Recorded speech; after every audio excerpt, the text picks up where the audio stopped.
इतना लंबा सफर किया मेरे लिए, थक गए होगे, अच्छा नहीं लग रहा। लेकिन मैं उनसे मिलने के लिए इस्तांबुल नहीं आऊंगी हरगिज़।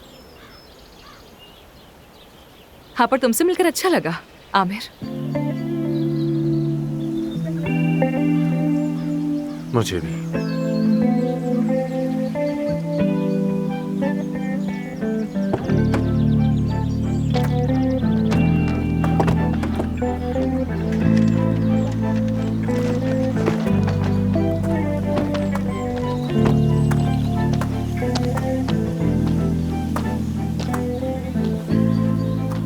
तुम्हारा बहुत शुक्रिया।